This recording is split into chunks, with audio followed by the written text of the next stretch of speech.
ahora viene un video de Edison Lanza que supongo que tiene cosas más interesantes sí, para decir. Edison Lanza, que es el relator por la libertad de expresión, no pudo venir, pero nos envió un video que vamos a abrir con eso.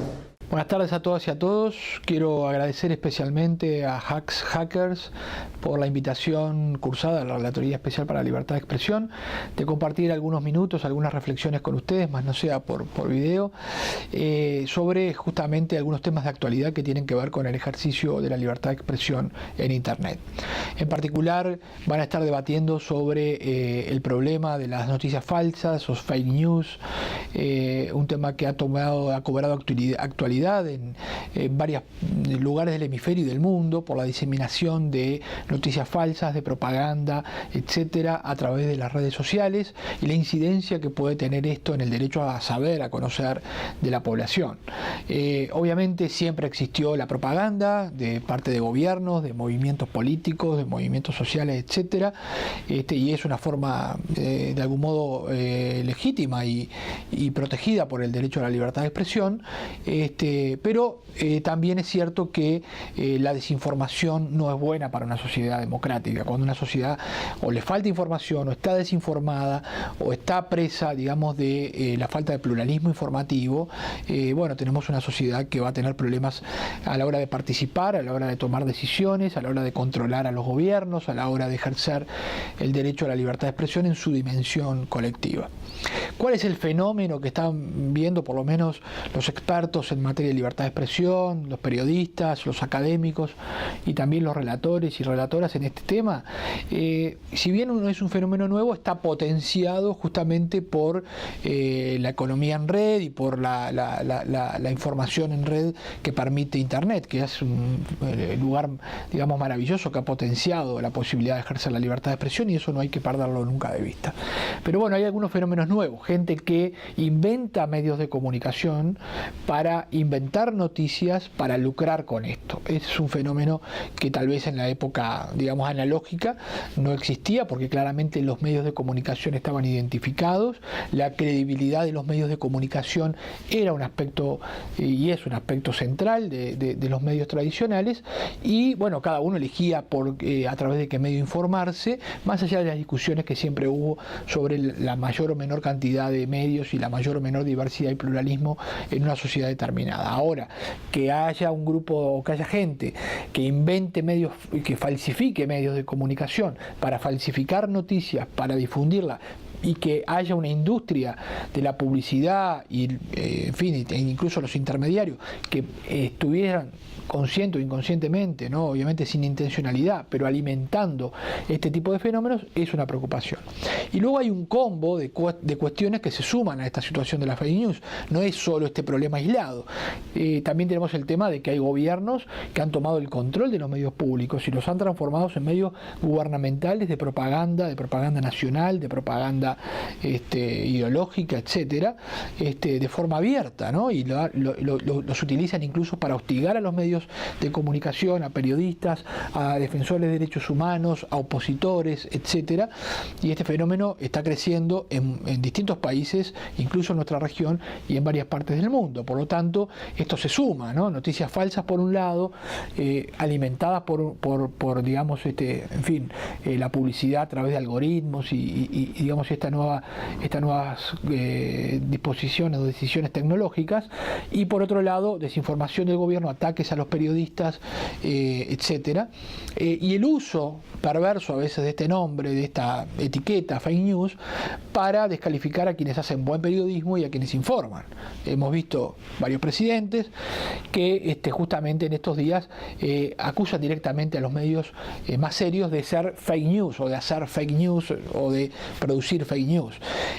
Por lo tanto, tenemos una suerte de tormenta perfecta en este momento en el mundo con este tema.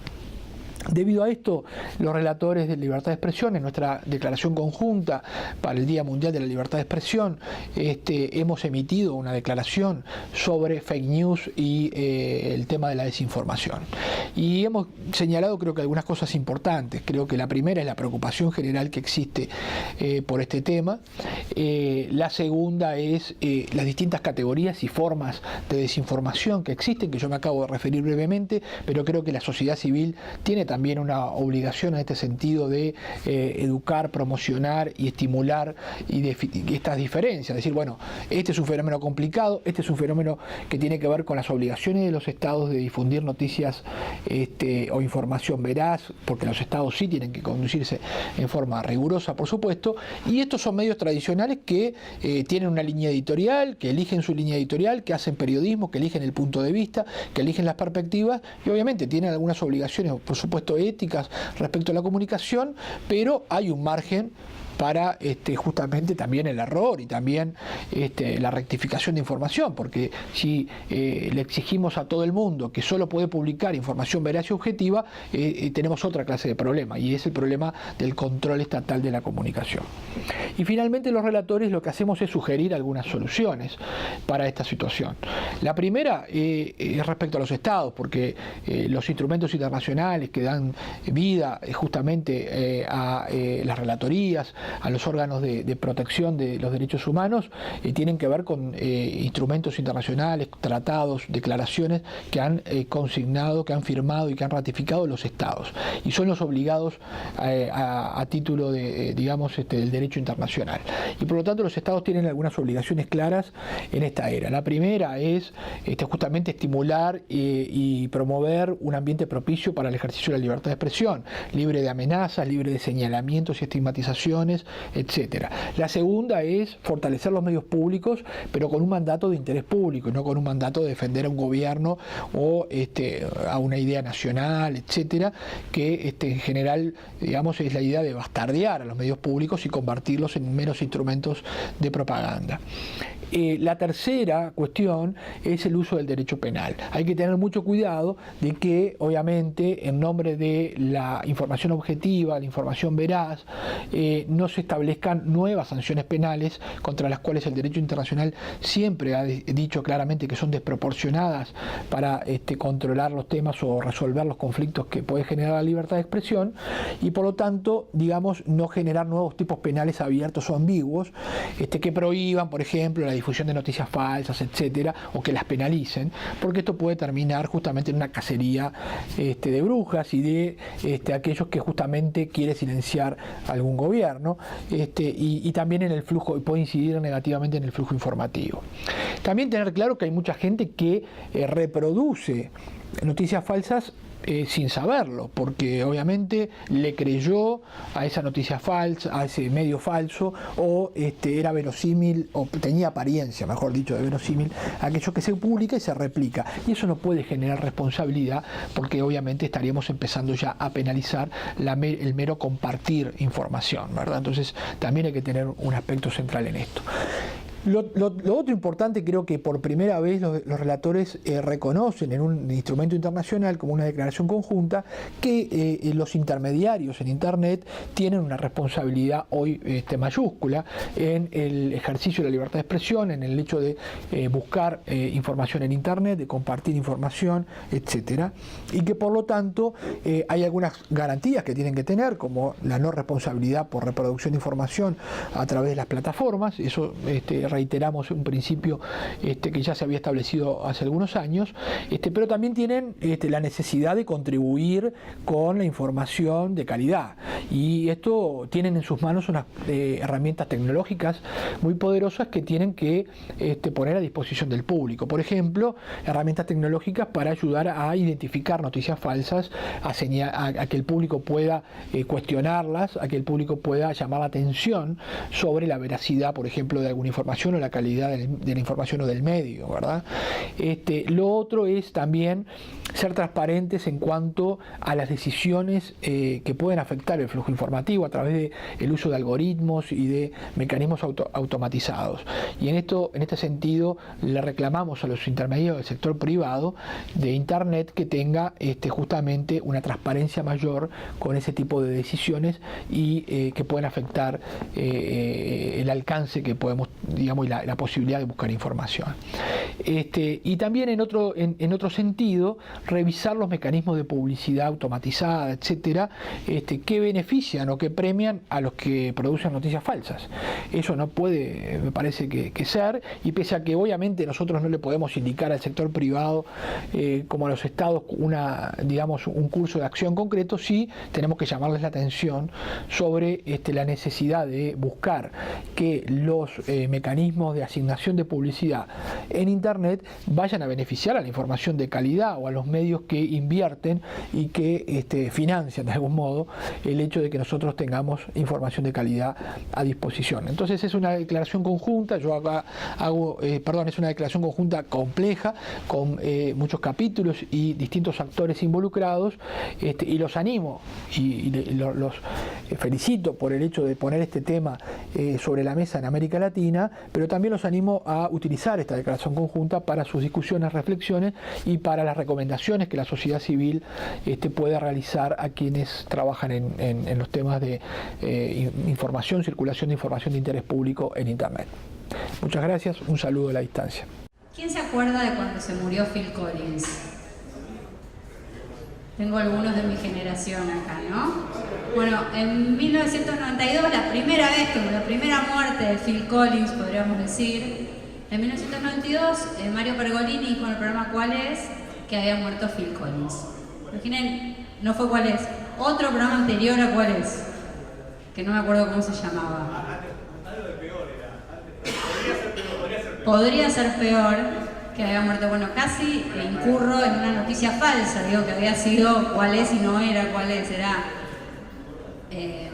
algo con peor. Así chequeamos todo. Bueno, en 1992 Mario Pergolini dijo que había muerto Phil Collins. En el año 1992 la radio de la competencia replicó esta información sin chequearla. Yo estaba en el colegio, me acuerdo, y alguien llegó con la información de que se había muerto Phil Collins, y yo realmente creí que había muerto Phil Collins. Creo que hasta el día siguiente incluso creí que había muerto Phil Collins, porque nadie salió a desmentirlo y nadie chequeaba nada. Entonces, esta idea de que las noticias falsas, Pergolini lo hizo con un experimento, o sea, no con ánimo de ganar más plata o dañar la imagen pública de Phil Collins. La idea de que las noticias falsas son algo nuevo. Las noticias falsas existen desde que existe el periodismo, me animo a decir. Entonces, perdón, me paro, así puedo pasar los slides. ¿Alguien se acuerda de qué es esta imagen? Sí. El diario El País pagó varios miles de euros por esta foto que se suponía que era Chávez. Pero no era Chávez, era un señor en un video educativo de YouTube de cómo intubar a alguien. Se dieron cuenta en el medio, retiraron la edición, sacaron una segunda edición, pero esto igual llegó a circular. El diario El País excusó la foto que El País nunca debió publicar, un tremendo error. El diario La Nación dio cuenta del error, pero la mejor frase de La Nación es esta, no sé si leer: con 37 años a sus espaldas, sin errores monumentales como el de ayer, El País tropezó con la Venezuela del surrealismo mágico, donde todo puede suceder. O sea, es culpa de Venezuela, claramente, no hay otra opción. Todos estos son medios masivos, reconocidos. ¿Alguien se acuerda de esto? Fue hace más tiempo.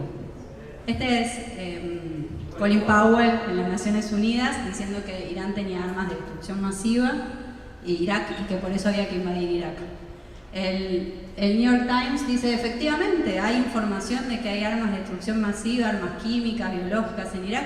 Estamos hablando del New York Times, hay que invadir Irak. Como todos sabemos, no encontraron armas de destrucción masiva en Irak. Entonces el New York Times, mucho tiempo después, publicó una retractación.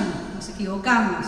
Había información que indicaba que no había armas de destrucción masiva. Estuvimos mal. Ahora, ¿por qué el New York Times, con toda la plata, todos los recursos, todos los periodistas que tienen, se equivocó con esto? Era un diario pro-Bush, no es un diario especialmente pro-republicano. Ahora, la gente que estudia, los estudiosos del tema de las relaciones internacionales y los diarios de Estados Unidos, dice que la única fuente de información, o la principal fuente de información de los periodistas en Estados Unidos sobre relaciones exteriores es el gobierno. No tienen otra fuente de información. Entonces, cuando casi que no tienen otra opción que creerle a la gente del gobierno. Si el gobierno les miente, termina publicando información falsa porque es muy difícil chequear. No es que Saddam Hussein los recibía de brazos abiertos y decía, bueno, a ver, quieren revisar, hay armas, no hay armas, etc. Esto salió en La Nación, era una noticia de April Fool, fue hace muy poco, fue hace... y de hecho podemos saber que fue una noticia de April Fool Day porque dice que la confirmación del hallazgo fue provista por el geólogo lituano Luf Lirpa, que es literalmente April Fool al revés. Ahora, en La Nación publicaron esta noticia como si fuera verdadera. Salió en La Nación online. Todavía está online, no es que yo la guardé de ese día. Todavía está online, sin ninguna retractación. Sí. Decía, ahora es no es solamente la página, abajo tiene una explicación que dice que efectivamente fue un error de ellos. Sí. Claro, bueno, yo encontré, no quiero, o sea, acá parece que estuviera señalando a La Nación, pero justo le encontré en La Nación antes. No hay un movilote en Malvinas, o sea, no hay otro motivo para pelear. ¿Alguien se acuerda de qué es esto? Sí, fue hace muy poco. Página 12 sacó la noticia sobre las nuevas leyes que permitirían mayor represión, pero la foto es de la represión a los choferes del 60 en 2015. Dijeron, bueno, es una foto ilustrativa. Sí, Página 12 no es un manual. Página 12 es un diario, se supone que pone fotos de actualidad, de algo que pasó hace poco, que pasó por esta ley. ¿Y esto? Esto salió en todos los medios, no quiero señalar a ninguno. Papelón, marcha atrás. Cayó la nota y el gobierno denuncia que les mintieron sobre los otros prófugos. Les mintieron. ¿Quién? No sabemos. Alguien. Detención y dudas sobre el papel de policías y los gendarmes. O sea, no hay dudas. Dijeron que habían capturado a 3 personas y habían capturado una sola. Un show hasta el final. ¿Para qué traigo estas imágenes? ¿Para qué traigo los recuerdos de estas noticias? Para sugerir que el fenómeno de las noticias falsas no es completamente nuevo. ¿Para qué cambia? ¿Qué cambia en el contexto en el que estamos?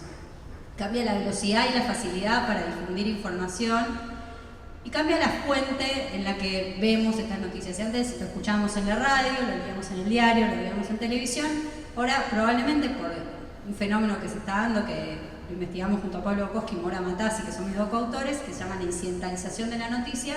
Cada vez más consumimos información periodística de manera incidental, en las redes sociales, mientras estamos haciendo otra cosa.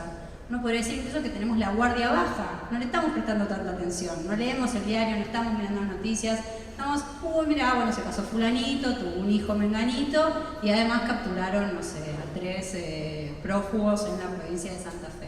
Entonces, cuando pensamos en cómo podemos resolver el problema de la noticia incidental, pensemos también que no es algo nuevo y que no depende exclusivamente de que Google, Facebook o los nuevos intermediarios se pongan las pilas, se pongan a controlar, pongan una persona, un grupo de personas, pongan un algoritmo que pueda detectar que la foto ya salió en un video. Eso se puede hacer con Search Images de Google, ¿por qué no lo hicieron? Es un misterio. O sea, también tiene que ver con el beneficio que sacan algunos actores de publicar noticias falsas, de difundir noticias falsas, no solo económico, no solo para ganar plata. Alguien le dijo a la ministra, a la gobernadora de la provincia de Buenos Aires, que habían capturado a 3 presos con un objetivo. Alguien dijo, publiquemos esta foto de Chávez con un objetivo. Todas esas decisiones las tomó gente que se supone que son profesionales en lo que hacen. Entonces, cuando pensamos, bueno, ¿cómo le podemos decir a Google y Facebook que no se reconocen como medios de información, no se reconocen como medios periodísticos? Ese es uno de los principales problemas. Dicen, no, nosotros solo somos intermediarios, nosotros dejamos que cada uno postee lo que quiere. Bueno, eso genera un problema. Pero entonces, si vamos a poner custodios para la veracidad de las noticias, tenemos una pregunta que es muy, muy vieja, ya se la hicieron los romanos, que es ¿quién va a custodiar a los custodios? Con esto quería empezar.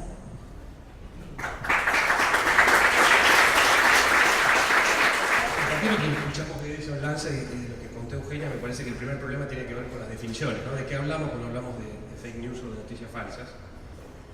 Y creo que hay una cantidad de antecedentes que están relacionados con lo que habitualmente tratamos de designar con este rótulo.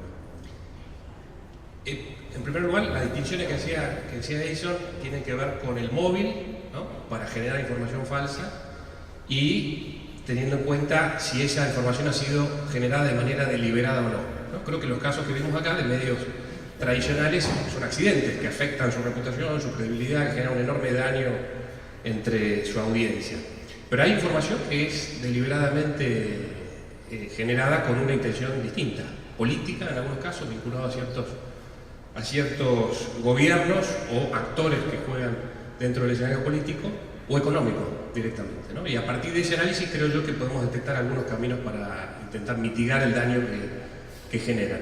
Hace pocas semanas organizamos un evento muy parecido a este sobre fake news, y Fernando Ruiz, un profesor de la Universidad Austral, comenzó su exposición diciendo fake news is good news, ¿no? Las noticias falsas constituyen una buena noticia para el periodismo, en el sentido de que nos proporcionan una herramienta bastante pedagógica para mostrar el rol que juega el periodismo dentro de nuestra sociedad, es decir, esta función de chequear la información, contextualizarla, interpretarla, actuar con ciertos protocolos, con cierto rigor, qué papel juega en nuestras vidas. Yo me noté algunos elementos que tienen que ver cuáles son los factores que inciden en este fenómeno, que me parecen importantes a la hora de establecer los niveles de daño y de definir mejor el fenómeno. En primer lugar, digamos, lo que vemos es que más allá de los antecedentes, hoy tenemos un fenómeno amplificado por las redes sociales, por la tecnología en general, ¿no? Y esa amplificación tiene consecuencias institucionales muy graves. 3 meses, por dar un dato, 3 meses antes de las elecciones norteamericanas que se llevaron la victoria a Donald Trump, la mayor parte de los contenidos con formato periodístico que circularon en Facebook en Estados Unidos eran noticias falsas, ¿no? Entonces ahí podemos ver una relación entre un resultado que afecta a un país concretamente y indirectamente a todo el planeta.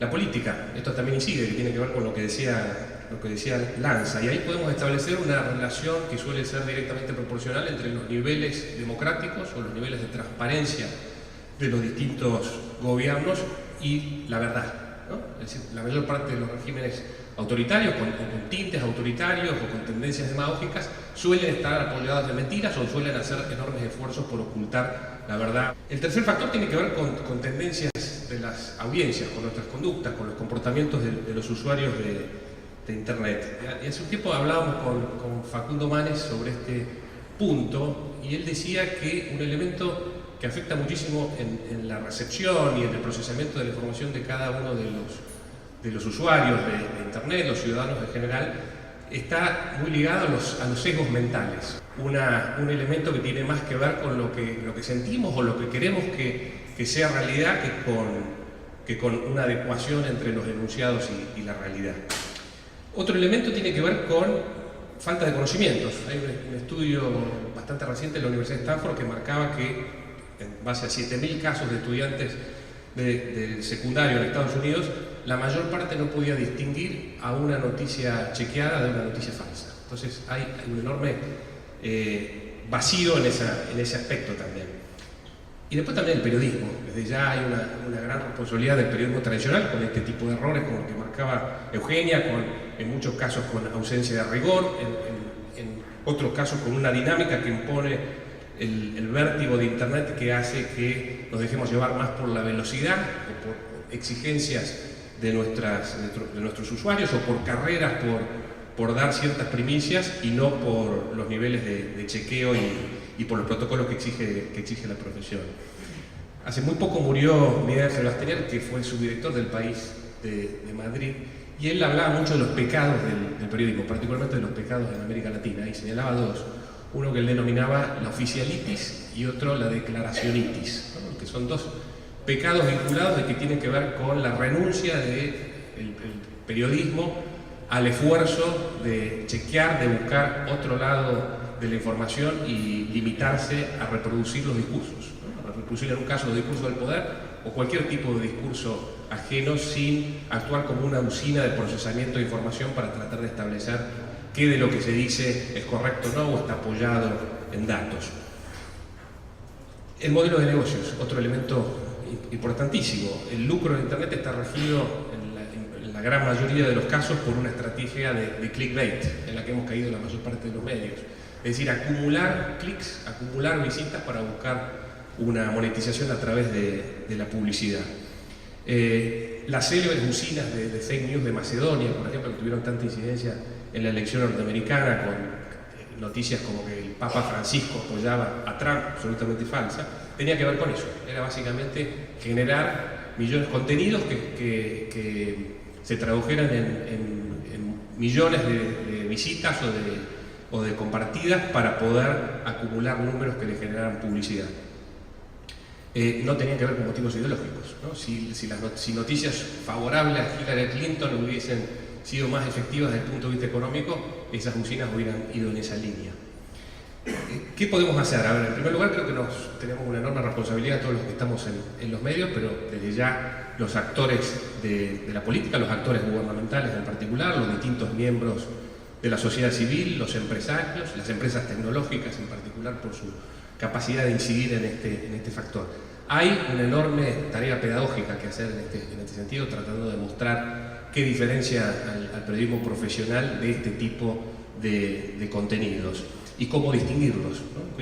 Con qué herramientas contamos, cuáles son los elementos que distinguen a un contenido de otro. Desde el punto de vista de los medios, creo que tenemos que revisar las métricas con las que nos hemos movido, ¿no? Dejar de pensar en que los clics son los números que realmente funcionan, porque para los medios tradicionales en particular no ha sido así. A 20 años de la aparición de las primeras ediciones online, para los medios tradicionales, para el periodismo gráfico, más del 90% a nivel mundial de los ingresos lo sigue generando el papel. Es decir, que no hay un modelo sustitutivo allí y hay que revisar esos números y empezar a pensar en niveles de credibilidad, niveles de relacionamiento con ese público, más en clocks y menos en clics, en tiempos de permanencia, en otro tipo de cifras que pueden ser más rentables para los medios. Y luego pensar en proyectos de desintoxicación, ¿no? Todo esto genera una enorme contaminación del ecosistema digital y allí el periodismo puede actuar como un antídoto frente a esto, pero las empresas tecnológicas juegan un papel importante. Hay algunas que ya tienen algunos proyectos. El proyecto Trust de Google es un proyecto interesante para analizar, que tiene que ver con establecer ciertas etiquetas en los contenidos para identificar cuáles están apoyados en fuentes chequeadas, cuáles no, cuáles son evidentemente contenidos falsos. Es decir, que creo que allí hay un camino incipiente para explorar, pero en el que cada actor debe jugar un papel importante.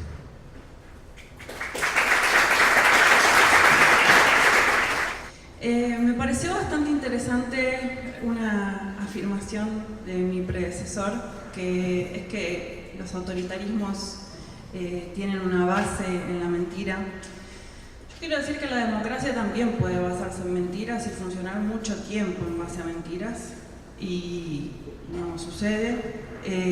Obviamente la democracia en su tipo ideal, una de las bases es que es la pluralidad de información para poder elegir. Yo me preguntaba quién gana y quién pierde cuando se empiezan a multiplicar las noticias falsas. La nota que nombraba Pascual tenía una pregunta, y es: ¿cuándo nos empezó a preocupar tanto que se transformó en un tema de debate, ¿no? Esto de las noticias falsas, y como todos sabemos y coincidimos, no son nuevas las noticias falsas. Pero de repente empezaron a suceder cosas que realmente pueden, no sé si destruir, pero afectar bastante de muerte a la democracia, ¿no? Hay un estudio bastante grande del MIT y Harvard, una investigación que yo tomé nota porque analizó 1.250.000 historias durante las elecciones de Estados Unidos. Esa investigación, citada por Fayyad Majo, un autor muy interesante que escribe en el New York Times y analiza los medios digitales, cita esa investigación en una nota hace unos días, y esa investigación lo que concluyó es que las redes crearon, esto se sabe, pero bueno, lo cito porque viene al caso, que las redes crean cámaras de noticias, pero que esas noticias de las cámaras, las burbujas de filtros, en general se expanden más en los votantes de derecha o en las noticias de extrema derecha, que usan, digamos, a las redes como pilares para transmitir su perspectiva del mundo, ¿no? Esto, por supuesto, no excede a las noticias de derecha. De hecho, el estudio este que hizo Ipsos y BuzzFeed, otro estudio bastante interesante porque tenía una gran cantidad de casos analizados. Después de las elecciones de Estados Unidos, se hizo un análisis de las 20 noticias más compartidas en Facebook durante la campaña electoral, y ese análisis dio que las noticias falsas habían tenido una mayor cantidad de interacciones, que podían ser likes, shares, comentarios, más que las noticias verdaderas. Las falsas tenían 8 millones de interacciones en total y las verdaderas tenían 7 millones. Un poquito más, pero digo, ya es suficiente. Si son encima 20 noticias falsas que tienen una mayor cantidad de interacción, eso obviamente es un problema. Facebook obviamente se transformó en un medio, o sea, a ver, es un intermediario, pero también es un medio, eso no hay dudas. Si ya no entramos a los distintos medios y Facebook se transforma en el lugar en donde nos informamos, como comentaba Eugenia, de una forma distinta, ¿no? Pero nos informamos al fin y es la principal fuente de información en determinados grupos etarios. Además, son 2.000 millones de personas por mes, 1.2 mil millones de personas diarias que se informan a través de Facebook, entonces no nombrarlo como un medio sería injusto. ¿Qué dice Facebook? Facebook dice, en realidad, y esto digamos a favor de que ellos se presenten como intermediarios, en realidad nosotros no estamos eligiendo lo que la gente elige, la gente cliquea donde quiere cliquear, nosotros lo único que hacemos es repartir esa información en todo caso. Pero en contra o del otro lado, uno podría decir, ese modelo de negocios hace que Mark Zuckerberg sea una de las 10 personas más billonarias del mundo. Entonces, no es un modelo ingenuo. Eso está sucediendo con Facebook y Google, que juntos, hoy, concentran el 20% de la publicidad del mundo. O sea, Facebook y Google son las 2 máquinas de publicidad más grandes del mundo, a la cual todos le pagan para estar. Recién me fijé antes de venir cuánta interacción promedio tiene un posteo de Mauricio Macri o María Eugenia Vidal, que son los gobernantes de ahora, podemos dar información de otros, ¿no? Pero un post de Mauricio Macri tiene un promedio de 22.000 interacciones, promedio. Uno de María Eugenia Vidal tiene 6.000. Eso obviamente está estimulado, como se dice en la jerga, busteado por publicidad. Los medios hacen lo mismo. Y ahí Facebook gana. Y entonces ahí es bastante interesante el debate que se da cuando se dan cuenta o empiezan a tomar, a entrar en razón a partir de que gana Trump. O sea, Silicon Valley el año pasado dice, bueno, no pensábamos que pudiera ser tan cierto, se nos fue un poco la mano, este nivel de vida que estamos llevando en realidad nos va a traer un problema porque en definitiva la gente que trabaja en nuestras empresas es inmigrante y si con nuestro modelo de negocios y nuestros algoritmos y nuestros motores de búsqueda y nuestras máquinas estamos eligiendo un presidente que después va a querer echar a esa gente que trabaja en nuestras empresas, ¿quién va a programar? ¿No? Nos vamos a quedar solos. ¿Qué va a suceder? Pero tampoco es totalmente responsabilidad de Facebook en ese sentido. Los políticos que utilizan las redes sociales como principal fuente de información. Una cosa también interesante que me fijé a partir de esta charla es ¿cuántos políticos hoy tienen páginas web? ¿No? ¿Cuántos políticos de los más importantes, de los intendentes candidateables, de la gente que está en las tapas de los diarios? Hay muy pocos que tienen páginas web y páginas web actualizadas. No existe más. Existe Facebook. Si no estás en Facebook no comunicas. Si no estás en Twitter no comunicas. Básicamente no existe más tener un sitio para comunicar. Porque además, ¿qué vas a comunicar? ¿Cuál es tu idea? Si no tengo nada que comunicar, ¿para qué voy a estar? Y si estoy en Facebook, la única forma que tengo de que me escuchen o que me vean o que me lean es pagando. No hay otra forma. Ese es el modelo en el que hay que invertir. Cuando se hace una campaña, yo además de periodista desde hace muchos años, soy consultora de estrategia digital, cuando se hace una campaña, sobre todo para un político, el costo de la campaña está basado en a cuánta gente querés llegar en Facebook. Digamos, la pregunta central es a cuánta gente querés llegar en Facebook, esa es la realidad. Y también la realidad es qué vamos a hacer además de distribuir noticias falsas y tener trolls. ¿Qué más podemos hacer además de eso? La primera pregunta no es qué queremos decir, es qué vamos a hacer además de generar noticias falsas. Y lo digo porque sucede, porque se conversa de esas cosas, ¿no? Entonces, en ese modelo también gana el político que tiene más dinero y entonces en definitiva las noticias falsas son, como yo digo en esa nota, son una puntita de un iceberg de otro problema que está sucediendo. Es una pequeña parte de otra cosa que estamos viendo, ¿no? Y después obviamente son los grupos que producen noticias falsas, que pueden o no ser periodistas, y en esto estoy de acuerdo que los medios, entre comillas, grandes o más prestigiosos producen noticias falsas y otros grupos producen noticias falsas. Incluso hay grupos extremistas islámicos que se financian con la producción de noticias falsas. Y ahí obviamente hay una culpa del mal periodismo, porque a ver, yo fui editora de medios digitales durante mucho tiempo, soy periodista, sigo siendo periodista. El mal periodismo existe. Y una cosa es tener un error cada tanto, y otra cosa es sistemáticamente mentir. Hay programas que están hechos de mentiras, permanentemente. Y ahí la verdad es que no hay otra forma, no hay otra cosa que decir que es, no, digamos, la forma de combatirlos es no mirarlos y no reproducirlos. Digamos, ahí no hay otra cuestión, no hay otra vuelta. Si no los miramos y no los reproducimos, no sé si van a dejar de existir, pero por lo menos yo no los miro. Y si están reproduciendo algo que es una mentira, denunciémoslos o hagamos periodismo en contra de eso, denunciando eso con información. Pero eso sale plata. Eso es un problema. Entre el año pasado y este año, en Capital Federal y Gran Buenos Aires, se despidieron a 1.300 periodistas de 10.000 periodistas que trabajan en Capital y Provincia de Buenos Aires. Y en el país se despidieron a 10.000 periodistas entre el año pasado y este. ¿Cómo se van a combatir las noticias falsas si eso no existe? Esos son los que ganan, ¿no? Los medios, los intermediarios, los políticos. ¿Quién pierde? La gente cuando va a votar. Digamos, es muy fácil. Obviamente hay un tema de criterio. Yo, digamos, hoy acabo de preparar una cursada para maestros para trabajar tecnologías para trabajar, detectar noticias verdaderas y noticias falsas. Eso obviamente es una tarea, pero finalmente después, digamos, cuando todo este círculo se cierra o se abre o empecemos el debate, en realidad los que estamos perdiendo somos nosotros, incluso entre los periodistas, porque creo que entre los periodistas es cada vez más frecuente la pregunta o el pensamiento: si a nosotros nos cuesta enterarnos de la verdad, ¿cuánto le puede costar a una persona que no está en esto? Yo, aunque sea, puedo agarrar el teléfono y llamar a una fuente a preguntarlo. Pero a la gente que no está en esto, digamos, que se tiene que dedicar a muchas otras cosas más, ¿cómo hace para enterarse? ¿Y cómo puede sobrevivir en todo caso una democracia, no?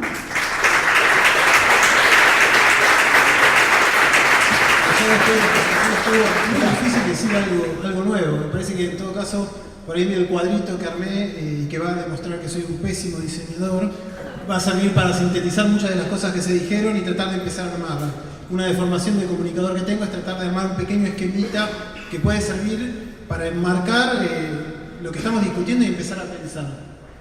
El modelo clásico, que es del que estábamos hablando, ¿no? Las noticias falsas existieron siempre.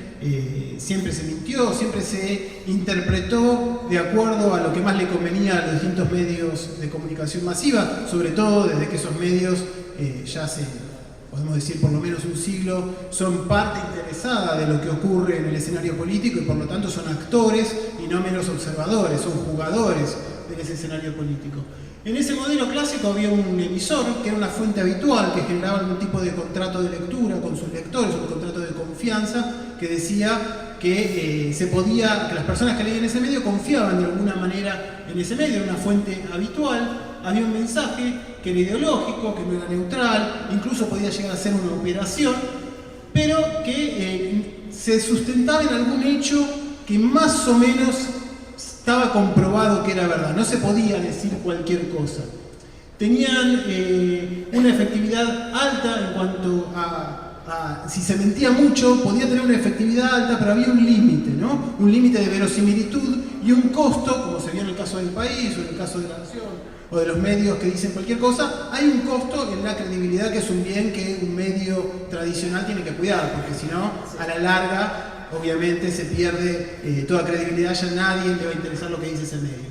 Y después, bueno, lo que había eran receptores, algunos de ellos yo los marqué con una capacidad de decir, bueno, esto no me lo creo, esto no es cierto, y receptores que aparte están muy relacionados con esa fuente por algo que dijo Daniel también, que es que todos tenemos ciertos principios, cierta ideología que nos hace interpretar las noticias de una manera en particular. Quienes tenemos algunas ideas básicas acerca de la política, va a ser muy difícil que creamos una noticia que dice lo contrario de aquello que nosotros ya pensamos, ¿sí? Esa noticia en todo caso nos va a servir para confirmar que ellos mienten, digamos los del otro lado mienten, nos va a servir para confirmar que nosotros tenemos razón, o en algunos casos, si no teníamos opinión previa acerca de algo, vamos a poder decir, caramba, ¿y esto qué pasa, no? En política en la Argentina en este momento se ve muy claramente con los dos lados de la grieta y con un sector al que no le interesa probablemente la política y que está a los cachetazos recibiendo información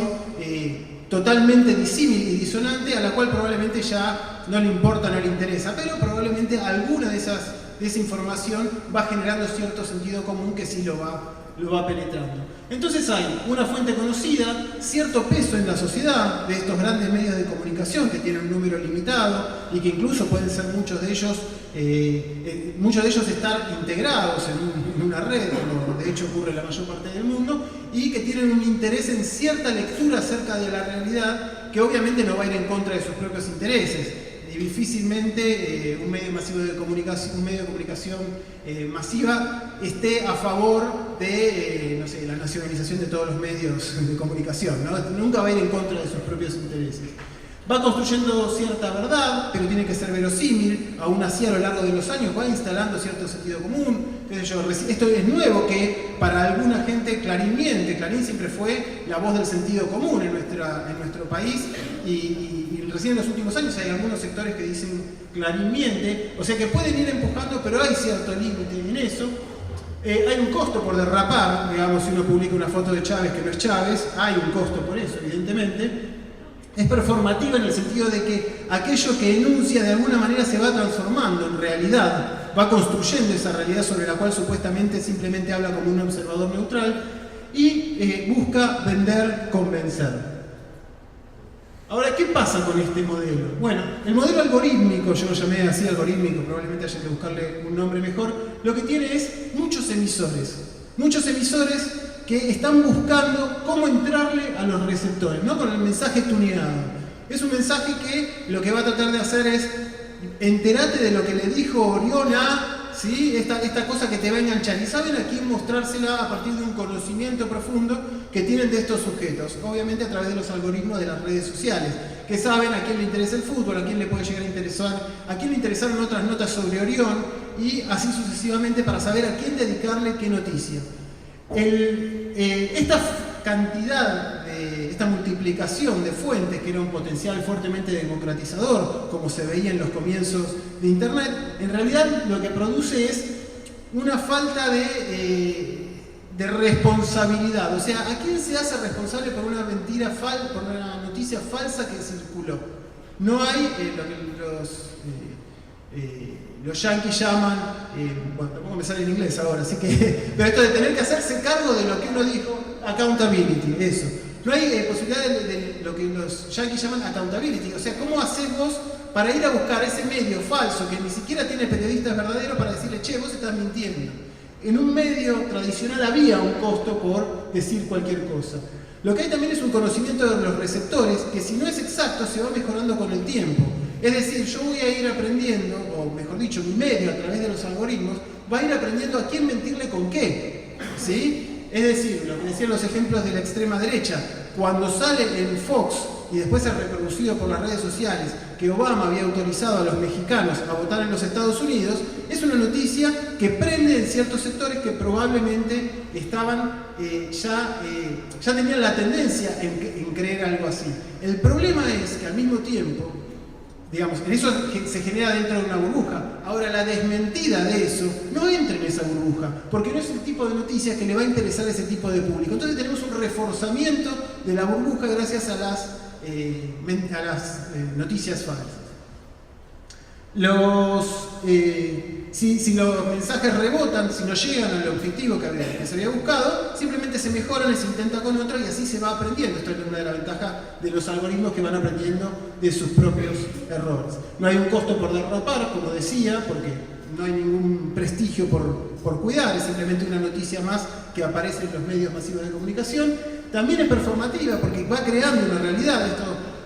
La lucha que hay en Internet a partir del uso de trolls para construir ciertas verdades evidencia que, aunque sea una parte de la verdad, también se juega en la insistencia y en los grandes números que repiten una determinada falsedad o una realidad alternativa, como diría en el caso de Trump.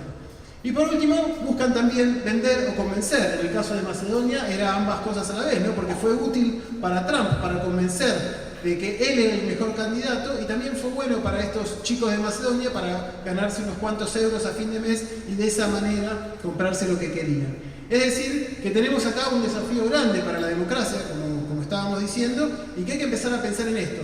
Yo realmente no tengo la solución, obviamente, creo que ninguno de nosotros la tiene. Lo que me tranquiliza de alguna manera es que esto también fue una sorpresa para los grandes medios masivos de comunicación de los Estados Unidos, que masivamente apoyaron a Hillary Clinton, y para su sorpresa fracasaron en un tipo de batalla que estaban acostumbrados a ganar. Y lo mismo le ocurrió a los grandes jugadores de Silicon Valley, que son los que escriben estos algoritmos supuestamente neutrales y que supuestamente no tienen consecuencias. Acá lo que hay claramente es un sesgo, digamos, ningún algoritmo es neutral, de la misma manera que ningún mensaje es neutral. Entonces, si ningún algoritmo es neutral, hay que empezar a pensarlo, no solamente desde la posibilidad técnica de concretarlos, sino que también hay que empezar a pensarlos como una herramienta de construcción de consenso, como una herramienta que tiene que ser controlada por la democracia, aunque bueno, obviamente hay que ver si no llegamos demasiado tarde con eso, porque el poder de las corporaciones estas supera en muchos casos, me parece, el poder que tienen los estados de controlar este tipo de tareas, que aparte generan millones y millones. Bueno, este es el esquemita que yo armé, que me parece que puede servir para enmarcar, y que bueno, claramente recoge muchas de las cosas que ya se dijeron en este tema.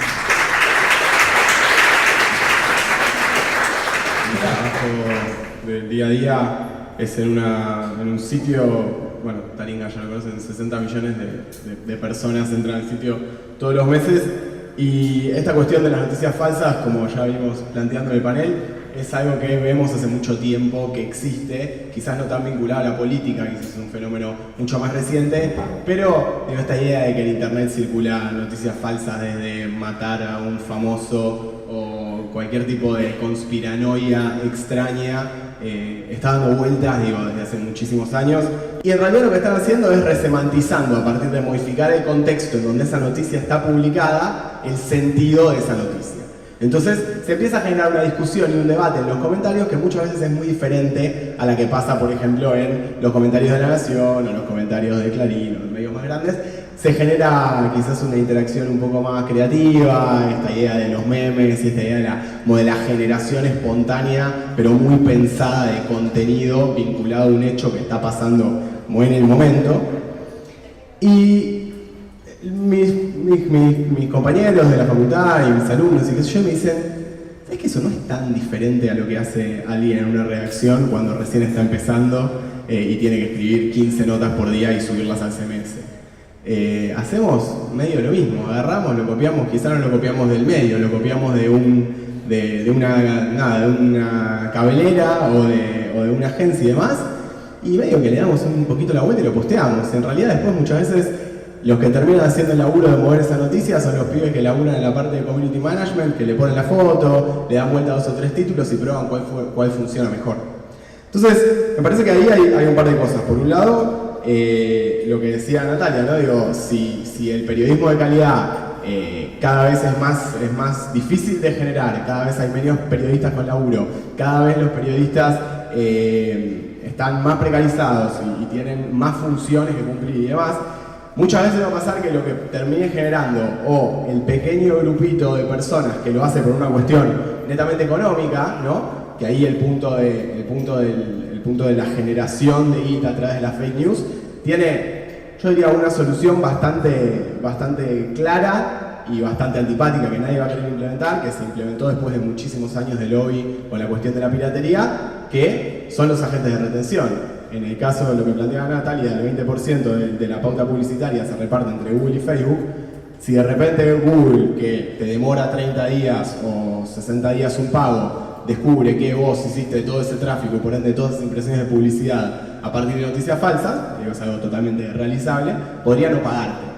¿Sí? Podría no pagarte. Por ahora las políticas de las redes como AdSense y demás no están cubriendo la cuestión de la fake news. Cubren, no sé, discursos de odio, piratería, bueno, contenido adulto, y hay un montón de políticas. Todavía no hubo una actualización con respecto a eso. Facebook podría hacer exactamente lo mismo, digo, es una solución que está ahí picando, que probablemente nadie la quiera agarrar o sea muy costoso que alguien la agarre. Y después, bueno, por otro lado, sí la cuestión política, ¿no? Y la cuestión política es estar todo el tiempo pensando en cómo balancear la potencia de un montón de nodos generando contenido que se puede ver muy interesante o se puede ver muy dañino. Por eso es muy difícil pensar Internet como un ente abstracto por fuera del contexto en donde eso se está aplicando. Bueno, no sé, pensando un poco en esto que planteaba Esteban, ¿no? del modelo algorítmico. Muchas veces los que venimos del palo de la comunicación y de los medios y que medio nos enfrentamos con esta realidad medio ajena y bastante oscura de que hay un montón de cálculos y fuentes de información haciendo que nuestro contenido se mueva de diferentes maneras, nos genera decir, bueno, la solución debe estar ahí. Si el problema está ahí, la solución está en el algoritmo. Veamos cómo lo solucionamos, ¿no? Veamos cómo estos ingenieros o estos computer scientists de Stanford pueden solucionar esta cuestión. Y vemos que, la verdad, el proyecto Jigsaw de Google, que se presentó hace relativamente poco, y quizás la pobrísima herramienta que logró desarrollar Facebook, creo más por una cuestión de PR y de buena prensa y de buena imagen, que efectivamente de una cuestión política y ética, de decir, bueno, hacemos un sitio con un montón de texto que explica cómo detectar noticias falsas, que cualquiera que sabe un poco de diseño web sabe que es casi inconsumible lo que produjeron, la verdad que es muy difícil de ver, son un montón de bullets y ni siquiera tienen muy pocas ilustraciones, es como muy difícil. Evidentemente ahí hubo alguien que dijo, che muchachos, tenemos que hacer esto porque nos están bombardeando por todos lados. Creo que la solución tiene que volver a hacer o tratar de encontrar la manera de volver a esta lógica de la distribución de contenido en Internet mucho más basado en comunidades de intereses. Facebook perdió todo tipo de lógica comunitaria. No es menor, no es casual que en Twitter esto pase de una manera completamente diferente y muchas veces se corte mucho más rápido. Un poco tiene la cuestión de la lógica de la arquitectura de la red, que es mucho más abierta y mucho más transparente. Hay un algoritmo menos potente quizás influyendo en nuestra timeline, pero es muy importante saber quién está del otro lado y de qué manera esa noticia te está llegando a vos. Eso creo que hay un tema para discutir, que es cómo consumimos de manera comunitaria, de manera social esas noticias, porque en última instancia Facebook es un entorno social. Y después, por ahí, dos cositas. Una que pasó fue medio divertida esta semana, de mi experiencia de laburo cotidiano en Taringa. Posteamos en nuestras redes sociales una nota de que el actor que hace de Kiko, no me sé el nombre del Chavalocho, el que hace Kiko, Carlos, qué bien, cuántos fanáticos. Bueno, Carlos Villagrán decidió dejar de hacer el circo de Kiko después de no sé cuántos años y se despide de Kiko como personaje. Entonces, la chica que trabaja en la parte de community como redactó el título que le había puesto al usuario y puso, no sé, 1973-2017, Carlos Villagrán se despide de Kiko. Y obviamente la lectura es la muerte de Carlos Villagrán, no se murió Kiko. Y los usuarios empezaron a comentar y lo empezaron a compartir y qué sé yo, y de repente apareció la hija de Kiko, o sea, la hija de Carlos Villagrán, que obviamente tiene un perfil de Facebook, comentándonos, mi padre no se murió, goza de buena salud, ustedes lo están matando, ¿no? Y yo cuando vi el posteo dije, che, esto es medio kikoitero, es medio raro, quizás deberíamos cambiarlo. Cuando vi el comentario de la hija de Kiko hablando, diciendo, che, lo que están haciendo está mal, me pareció brillante, lo dejamos, inclusive interactuamos ahí un poco y la comunidad de usuarios se volvió loca de que aparecía la hija de Kiko, que de hecho es muy parecida físicamente, con lo cual fue una locura. Y después otro caso, que es el caso del pez taringa, que fue una de las cosas que, una de las primeras cosas que me pasó cuando entré a trabajar en la empresa, que fue, lo contaba a los chicos antes, un chico que fue al río, a meterse al río en Entre Ríos, y le sacó una foto a un pez que parece ser que era muy parecido a una clase de peces que se llaman peces vampiro, que parece que son unos peces medio asesinos y carnívoros, y que si te los cruzas está todo mal porque te come la pierna. La posteó en Taringa en la plataforma diciendo: en Entre Ríos pareciera ser que hay peces vampiro, miren, le sacó una foto, qué sé yo. Un diario de Uruguay, del interior, no me acuerdo si Fray Ventos o de dónde, encuentra la noticia, se comunica con el usuario por mensaje privado de Taringa y le dice: vimos que sacaste unas fotos de unos peces vampiro en el río Uruguay, queremos hacer una nota al respecto. Y el pibe mismo les dice, nosotros vimos los mensajes, así que doy fe de que esto ocurrió, le dice: mirá, yo no soy especialista en peces, la verdad no sé demasiado de esto, me pareció que era un pez vampiro, me dio miedo y por eso hice el post para que alguien se enterara de que eso estaba bien.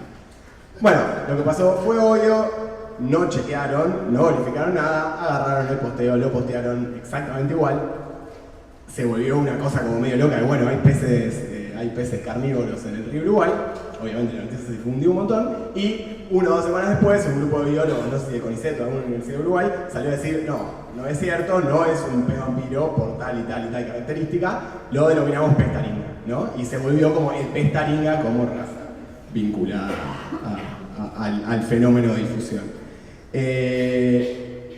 Y última cosa, quizás vinculada sobre todo al control de la cuestión de la difusión de las noticias, y con esto vuelvo a la idea de comunidad. Nosotros en la plataforma, nosotros tenemos 28 millones de usuarios registrados, se generan unos 2.200 posts largos por día. Muchos de ellos son copias de otros contenidos en donde los usuarios hacen como una especie de remix, otros son contenidos originales. Y hace muchos años tenemos una causa de denuncia para que la comunidad misma, que nosotros consideramos que es la que más enganchada está con la idea de que en la plataforma haya contenido que sea verídico y que aporte valor, tenemos una causa de denuncia que es título alterado, ¿no? Vos podés denunciar un contenido por título alterado, que es lo que muchos usuarios hacen, y ahí el balance está entre muchas veces el sarcasmo y el humor y la operación política, ¿sí? En tiempo de elecciones, nosotros en la plataforma vemos esta idea medio oscura de call center K, de call center pro, digo, efectivamente es algo que existe. Nosotros vemos contenido generado en nuestra plataforma que sale en muy poco tiempo en las mismas direcciones IP, con lo cual suponemos que hay algún grupo que está de alguna manera generando contenido, generando comentarios, generando posteos y demás en la plataforma. Y son los mismos usuarios los que muchas veces paran la pelota y hacen que esos contenidos se bajen del sitio. Pero bueno, de vuelta, ahí la idea fundamental es la idea quizás de comunidad, que en plataformas más grandes, sobre todo en Facebook, que se convirtió como una especie de espacio público medio ficticiamente neutral, porque está justamente controlado por todos estos algoritmos, se pierde esa fortaleza de concepto. Ser periodista hoy es como ser maestro. Son esas tareas que alguien las tiene que hacer, alguien las tiene que hacer bien porque son centrales para la ciudadanía, para construir ciudadanía, pero es vocacional, las condiciones son espantosas, los sueldos son bajísimos y la exposición y a lo que uno, digamos, se somete muchas veces es bastante difícil. Y es bastante difícil desde todo punto de vista, desde lo que recibe por lo que escribe una nota, hasta lo que se genera en las redes sociales y uno tiene que soportar o no soportar. Digamos, yo tengo la política de que eso no se soporta, se bloquea y chau, pero digamos, es muy difícil. Y la solución a eso es muy interesante lo que decía Gino. En las comunidades hay muchas soluciones, pero la solución no puede ser siempre recurrir a la comunidad o a la denuncia o a los otros. Tiene que haber una responsabilidad empresaria respecto de eso. Una responsabilidad empresaria clara. El estatuto, por supuesto que no se cumple. Las cosas que, como decía Gino también, el clickbaitismo, además, todo lo que se hace por el click, y sobre todo cuando sos un periodista joven y estás entrando a la redacción en el puesto más raso, las cosas que te hacen hacer y que vos accedés a hacer Yo misma, pensando en cuando empecé a trabajar de periodista hace muchos años, pensando en si hoy tuviera que empezar a ser periodista, con la necesidad esta del comentario permanente, del clip permanente, sería mucho más difícil y influye 100%, y creo que ahí la responsabilidad de los editores es fundamental, es fundamental, porque además si no, en la facultad aprendes una cosa y después cuando tenés que ir a trabajar, ¿cómo haces con eso? Todos lo hemos vivido, pero también yo he sido editora y yo me he peleado como editora con dueños o con jefes, diciendo no, hay un límite y ese límite tiene que estar claro, ¿no? Pero claramente influye, creo. Yo agregaría que con esto que decía Natalia, ¿no? El 20% de la torta publicitaria global se la está llevando Google y Facebook. Evidentemente cada vez hay menos para los medios masivos y para los medios locales. ¿Cuántos de los avisos que antes iban a un medio barrial o incluso un medio nacional ahora se canaliza a través de Facebook y se canaliza a través de Google? Eso significa menos ingresos para las empresas.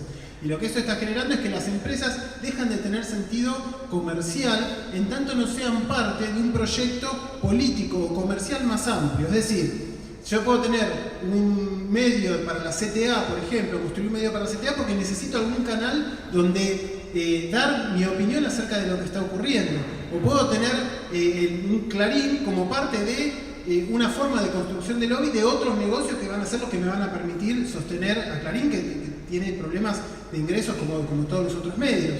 Y así podemos seguir avanzando. Entonces, estos medios masivos de comunicación dejan de ser negocios por sí mismos y solo son parte de un negocio más amplio que para el cual tienen que trabajar. Entonces, también esto afecta fuertemente a la posibilidad de hacer un periodismo real, un periodismo más neutral, si se quiere, más basado en hechos, y no tanto un medio que lo que está haciendo es operar sobre la realidad para construir legitimidad para ciertas acciones que son beneficiosas para esa empresa en particular. Entonces me parece que esto es un problema mucho mayor que el de las noticias falsas, ¿sí?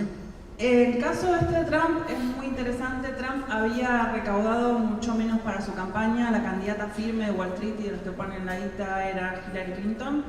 Y se dio cuenta que contrató un experto en microtargeting en redes sociales, que lo que le hizo fue, con esa menos plata que tenía Hillary Clinton, hizo una campaña de avisos microsegmentados diciéndole a cada persona lo que quería escuchar. La mayoría de esas cosas que les dijeron fueran noticias falsas, entre ellas que el Papa Francisco apoyaba la candidatura de Trump, que Trump había sacado dinero de su bolsillo para pagarle a unos marines que estaban en no sé dónde, en Afganistán, que les había comprado unos barcos, o sea, cualquier cosa. Y entonces lo que se generó fue que lo que se llama el learned media, lo que uno genera sin pagar, pero digamos, de interacción sin pagar, fue mucho mayor que en el caso de Hillary Clinton. Es decir, Trump con menos dinero hizo más inversión en medios, entre comillas, que Hillary Clinton. Es como que, digamos, a ver, si él tenía 10 y Hillary Clinton tenía 100, él terminó teniendo 200 y Hillary Clinton 150, digamos, por una campaña de microtargeting. Y eso es una manipulación algorítmica de la opinión pública. Digamos, ambas veces. Algo que está dando vueltas acá y que es muy difícil probar el efecto de los medios en la opinión pública, mucho más difícil probar el efecto de los medios en el voto. Hay muchas razones por las que Trump o Brexit ganaron la elección, de las cuales los medios son una pata, los medios, Facebook, las noticias falsas son una pata, tiene mucho que ver con el desencanto, con el capitalismo tardío, con el desencanto con el libre mercado, con el desencanto con las condiciones de vida de las ex clases medias o las clases trabajadoras asalariadas en Estados Unidos, en el Midwest, en Pensilvania, en Ohio, en Manchester, en Liverpool, en el Reino Unido. Entonces, es muy tentador decir, fueron las noticias falsas. Cuando estaba por 5 días antes de la elección, Comey, que es el director del FBI, que se supone que es un organismo oficial, no partidario, dijo que habían encontrado en una computadora de un ex asesor de Hillary información que podía ser comprometedora. Nada, pasó la elección y dijo, ay no, al final no era nada, disculpen. Ahora está dando explicaciones en el Congreso y dice, me siento muy mal cuando pienso que puede haber afectado la elección. Eso no era una noticia falsa en el sentido que efectivamente el FBI había capturado la computadora y había información relacionada con Hillary. si justo había que darla 5 días antes o 5 días después de la elección, era una decisión del director del FBI, ni de los periodistas, ni de Facebook, ni de Trump, era una decisión del director del FBI que es republicano, pero bueno, se supone que eso no tiene que influir en su trabajo como director del FBI. Entonces es muy tentador como ciudadanos, es muy tentador como ciudadanos cosmopolitas, y que pensamos que hubiera sido genial que el Reino Unido no se fuera de la Unión Europea o que hubiera ganado Hillary. Estados Unidos, pensar que Trump ganó por noticias falsas. Pensemos que hay un montón de otros motivos que no son el tema de esta charla, que tienen que ver con la victoria, y que incluso si, como dice Gino, dice el problema está en el algoritmo, vayamos a arreglar el algoritmo, o hubo una manipulación de la opinión pública, tiene que ver con un montón de gente que se siente dejada de lado por el sistema en Estados Unidos y en el Reino Unido, que pueden estar equivocados, pueden no estar equivocados, pero algo que quiero remarcar muchas veces es que esto es una frase de B.O. Key, que es un politólogo estadounidense del libro de la década del 50, que dice: voters are not fools. Los votantes no son tontos. Entonces, cuando toman una decisión, no es solamente porque vieron algo en Facebook. Entonces, eso puede reforzar su decisión, puede obligarlos a pensar en algo. Tengámosle un poco más de fe a nuestros conciudadanos y a los ciudadanos de otros países. Me parece, por ahí, para una parte que es importante, sí, por ahí estamos hablando mucho del poder de las fake news y el poder de los algoritmos, pero la realidad existe, ¿no? La realidad existe y la realidad plantea límites a la posibilidad de esa mentira. Ahora bien, lo que sí han hecho los algoritmos y lo que sí ha hecho Cambridge Analytica, la empresa que contrata a Trump para analizar a los potenciales votantes estadounidenses, es detectar a aquellos potenciales votantes republicanos, entre ellos muchos de los que ya estaban frustrados previamente por el libre mercado, el capitalismo tardío y demás que está mencionando Eugenia. Ahora, lo que permiten los algoritmos, lo que permite ese conocimiento de cada una de las personalidades, ya me acuerdo, esta evaluación psicométrica de las personas a partir de los datos que tienen de Facebook, fue saber quiénes eran esos potenciales votantes republicanos y qué era lo que convenía decirles sin tener ningún tipo de limitación ética acerca de que se les podía decir absolutamente cualquier cosa. En ese sentido me parece... Como Fox News, también se iba a hacer Fox News. Lo que pasa es que acá lo podía estudiar a un nivel de detalle muchísimo mayor. Entonces, en ese sentido me parece que sí hay un poder y que no hace falta pensar que la gente es tonta. La gente construye su subjetividad a partir de los insumos que recibe. Si recibe mierda, no hace falta que sea tonta para que devuelva algo bastante parecido. Entonces, me parece que sí hay un poder, digamos... ¿De dónde sale un sujeto y por qué un sujeto se vuelve republicano o demócrata? Eso tiene que ver con sus experiencias de vida y con las lecturas que tiene acerca de sus experiencias de vida.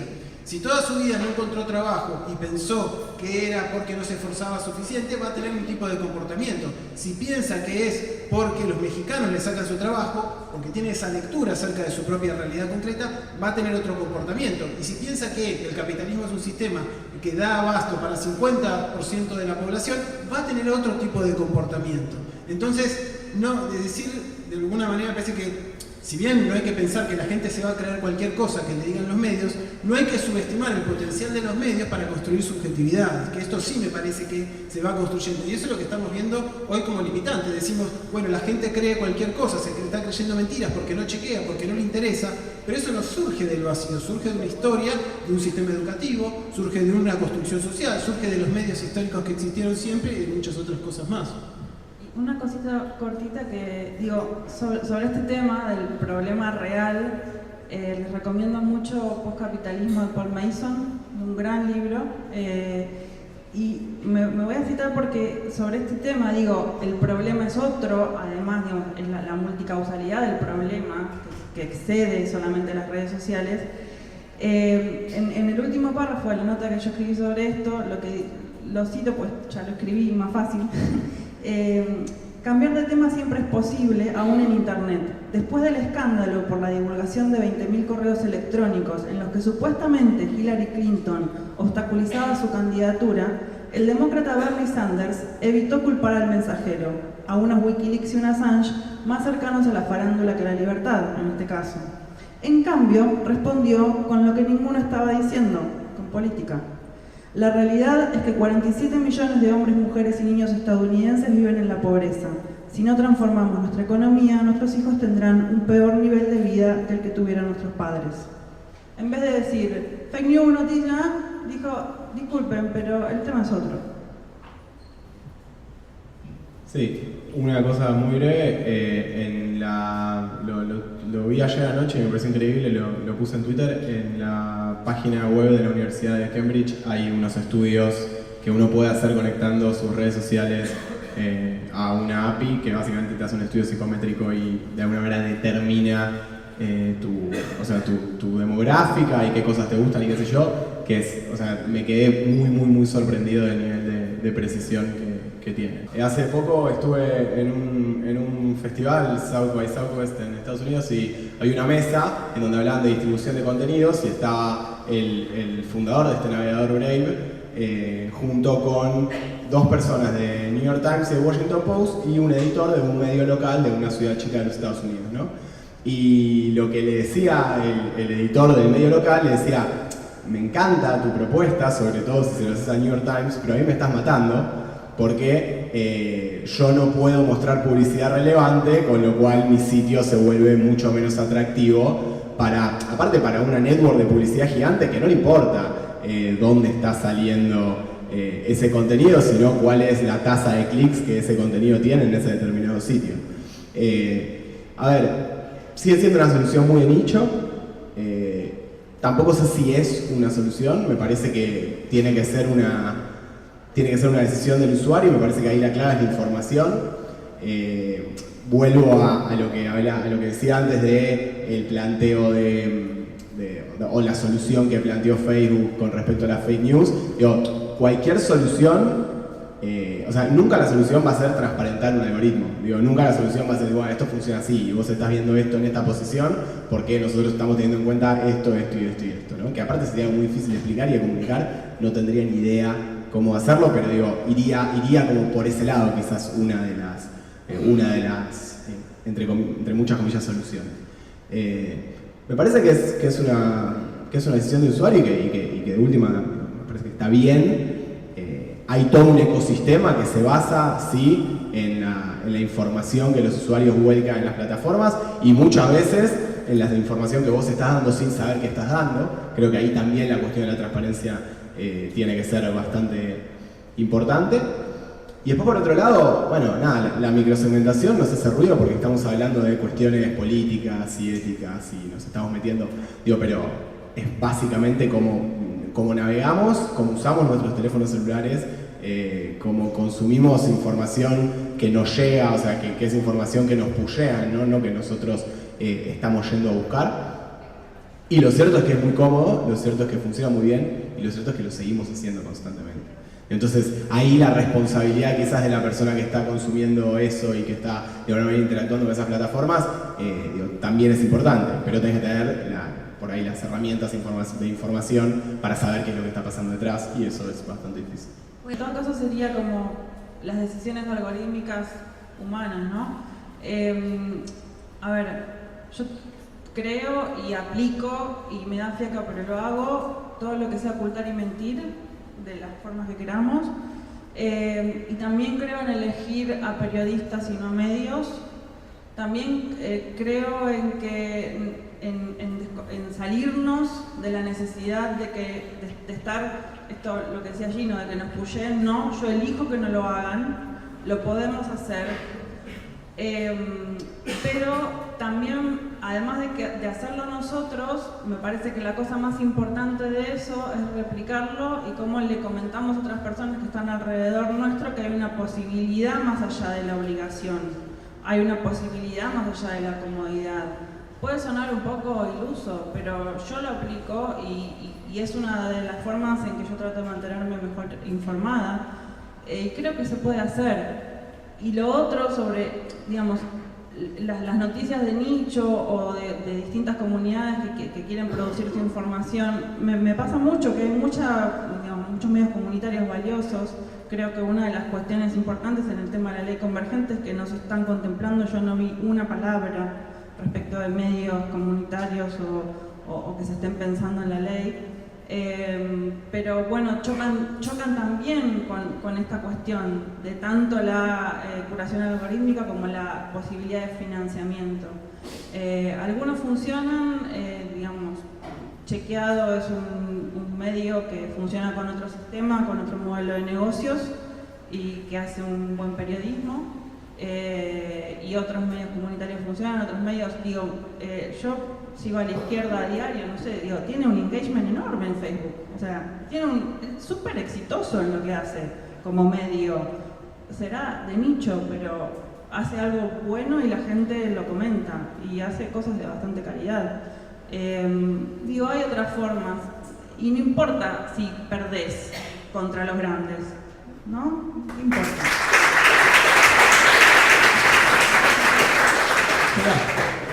No creo que la comunidad en abstracto o que nada en abstracto, que el algoritmo en abstracto, que la comunidad en abstracto, que internet en abstracto sea una solución, un problema en sí mismo. Me parece que, o sea, el análisis se tiene que hacer en un contexto en particular. Creo que es una posibilidad de explorar por los medios, es una posibilidad, digo, de vuelta a lo que decía Eugenia, ¿no? La cuestión de la comunidad, la cuestión de la comodidad, perdón, que fiaca, ¿no? Que fiaca, me va a moderar los comentarios, pum, pongo los comentarios en Facebook y vemos qué pasa después, que fiaca, digo, ese tipo de cosas son decisiones que uno toma y son decisiones que balancean el poder para uno u otro lado. Me parece que quizás los medios ahora están diciendo, mirá, bueno, quizás tomamos algunas decisiones que no tendríamos que haber tomado. Después, por otro lado, cuando Facebook despide a los editores manuales, ojo, no eran editores manuales, eran entrenadores de un algoritmo, que es diferente. Estaban actuando como editores y eran pibes súper ultra calificados que habían estudiado en Columbia School of Journalism, que eran, unos capos probablemente, que estaban en un sótano entrenando un algoritmo. Y la propuesta de Facebook laboral probablemente para ellos fue: vas a ser un editor de básicamente la red de distribución de contenido más grande del mundo, pero estaba clarísimo que lo que estaban haciendo era entrenar ese algoritmo, y de hecho hubo bastantes problemas con respecto a cuáles eran las noticias que ponían como trending en el ticker de la sidebar derecha arriba, porque había algunas cosas que ellos decidían poner o decidían sacar. Entonces me parece que ahí hay un tema. Y fue muy gracioso cuando post elecciones circuló el memo ese entre los empleados de Facebook en California, en donde decían, che, no tendríamos que haber hecho algo, quizás deberíamos haber hecho algo, ¿no? Y por último, lo que decís, cuando las fake news se convierten en verdad, bueno, me parece un poco lo que decía Esteban, se hace carácter performativo, digo, cuando una noticia impacta y genera algo, sobre todo cuando es una cosa quizás no tan importante como la ballena azul, entre comillas, obviamente generan un efecto del otro lado, porque es una cosa que te están contando y que te la está contando alguien muchas veces cercano a vos, con lo cual sí, empieza a generar un efecto quizás de verdad. Está pasando algo muy interesante, ¿no? Cómo las barbaridades que se dicen en internet, muchas veces por trolls, es decir, personas que realmente no tienen que aceptar ningún costo por decir estas barbaridades, están bajando la vara de lo que se puede decir, ¿no? Nos estamos permitiendo decir como sociedad cosas que hace poquitos años no era posible decir, ¿no? Pasando por las feminazis hasta, los choriplaneros ya venían de antes, es cierto, pero como que se está rebajando el discurso. De alguna manera esta fake news, creo que uno de los impactos graves que tienen es eso, rebajar el nivel de la discusión a niveles espantosos. No sé si vieron un informe de Guardian sobre trolls internacionales que es bastante dramático, porque esto no es un fenómeno exclusivamente argentino. Y una cosa que voy a decir, que por ahí me voy al pasto diciendo esto, ¿no? Pero es muy difícil pensar, nos cuesta mucho pensar una internet distinta, porque ya estamos tan metidos en la lógica que ha desarrollado internet, que ha hipertrofiado las características comerciales de internet, cuando internet originariamente era otra cosa y estaba pensada para otra cosa. Estaba pensada como una red de pares, donde había múltiples emisores, múltiples receptores, había una movilidad, una comunidad de pares. Eso se ha pervertido, si me permiten la expresión, en las últimas décadas ya, a partir de la visualización de un potencial negocio, a partir de la concentración de la circulación de la información en internet.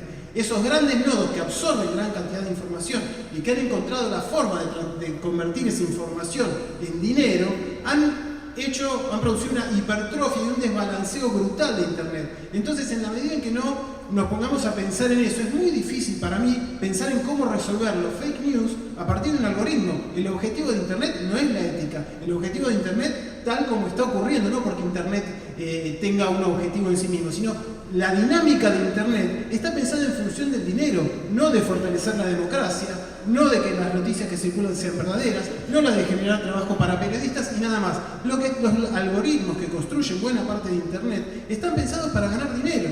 Y en tanto sea ese el eje a partir del que se construye Internet y mantenernos cómodos en esa forma de ganar dinero, es muy difícil pensar que Internet puede hacer otra cosa. Porque aparte, aquello que está alimentado con anabólicos de dólares es muy difícil de parar. ¿Sí? Entonces me parece que en ese sentido es muy difícil plantear desde adentro cuál sería una solución. Plantearlo desde afuera, ni les cuento lo difícil que debe ser. Pero bueno, me parece que es importante por lo menos decir esto, aunque nos cueste mucho meter en la cabeza la posibilidad de pensar un Internet como tal vez alguna vez podría haber sido, porque tampoco llegó a concretarse. Buena parte del desarrollo de Internet tiene que ver también con los anabólicos que le pusieron estas grandes empresas que vieron un negocio y que hicieron que se desarrolle a los niveles que se desarrolló en la actualidad. Pero la idea original me parece que era muy distinta y que está bueno recordarlo. Por un lado, el riesgo que genera el abordaje del tema, de las noticias falsas. Lo de la ballena azul, que mencionabas vos. Me parece que ese puede ser una posible excusa del gobierno ruso para regular Internet, ¿no? Entonces ahí vemos uno de los peligros, ¿no? del tratamiento de esta cuestión. Después el modelo de negocio me parece clave a la hora de analizar las causas y las posibles soluciones, pero marcaría algunas diferencias entre las empresas tecnológicas, puntualmente entre Google y Facebook. En cuanto a los móviles del usuario, ¿no? Normalmente el móvil del usuario de Google es buscar un dato, buscar una información que si es falsa nos va a perjudicar en cuanto a la utilidad que tenga ese contenido. En Facebook suele ser distinto, ¿no? Tiene que ver más con compartir contenidos que generen empatía, aunque él presumo que puede generar empatía con su grupo de amigos o conocidos. Otro dato que me parece que hay que atender es el cambio en las pautas de consumo de géneros o de cierto tipo de contenidos que tienen muchísimos antecedentes, como hemos contado acá. El sensacionalismo siempre fue rentable, ¿no? Siempre generó una cantidad de productos muy exitosos desde el punto de vista económico y en cuanto al volumen de la audiencia, pero solía generar también un consumo culposo, ¿no? Es decir, esta mezcla de ficción y periodismo solía ser muy atractivo, pero uno lo consumía de manera secreta y no solía compartirlo.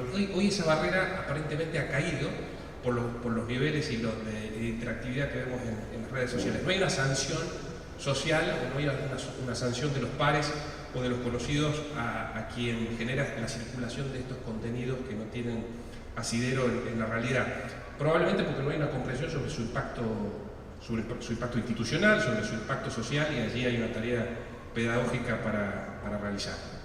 Yo creo en apelar a la responsabilidad individual y colectiva, no creo en la comunidad per se, pero sí creo que no hay, nombraba el caso de Chequeado por el modelo de negocios, pero lo nombraba también diciendo que en todo caso se puede consumir una información de un periodista más que de un medio, y que me parece que eso es lo que más vale. Y en la responsabilidad sí es una fiaca, pero también lo es ir a votar en todo caso, o también lo es involucrarse en el consorcio o pagar, no sé, los impuestos, pero no podríamos hacer otras cosas si no hiciéramos eso. Y entonces yo creo que en el caso de noticias falsas hay una regla que yo cumplo y que aunque sea uno, pero creo que si se multiplica tiene algún efecto, que es que no se consume, no se mira animales sueltos, no se mira intratables, no se comparte mierda.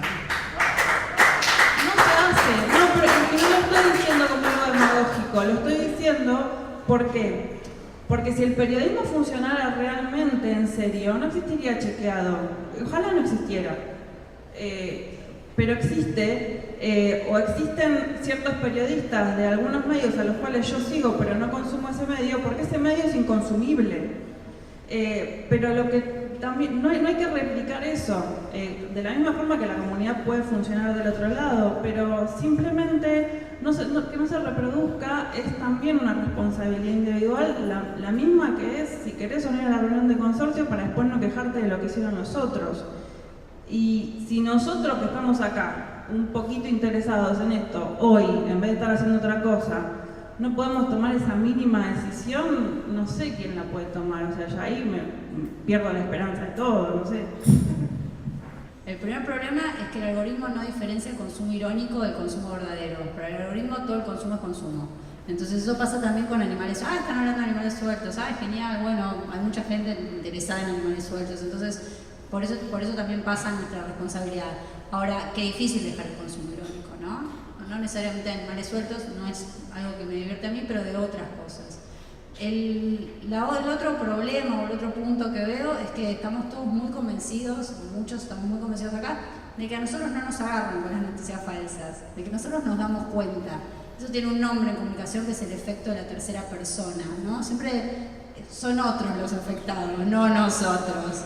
Nunca me pasó a mí no me pasaría, yo me doy cuenta, etc. Entonces, pensemos también que cuántas veces nosotros vemos algo, creemos en algo y no lo sabemos, ¿no? Y siempre pensamos que siempre hablamos mucho de pedagogía, que tenemos que enseñar a los alumnos, a los estudiantes, a nuestros conocidos, que tal vez no saben cómo funciona Internet, pero nosotros también estamos ahí, entonces tal vez no sea solamente algo que le pasa a otras personas.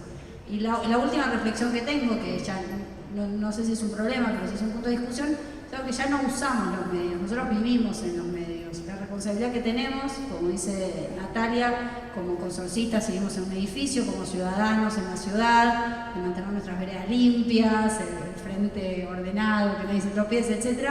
Es la misma responsabilidad que tenemos en Internet. Internet ahora es nuestro ambiente de vida, es muy raro decirlo porque es virtual, pero cuando hacemos entrevistas con jóvenes de 18 a 29 años, no hablan de Internet como usé Internet. O sea, o usé me conecté, escuché titu, y me conecté. Eso ya no existe, están conectados todo el tiempo, estamos conectados todo el tiempo. Entonces, si estamos viviendo en ese ambiente, cuidémoslo como si fuera nuestra ciudad, nuestra casa o nuestro país.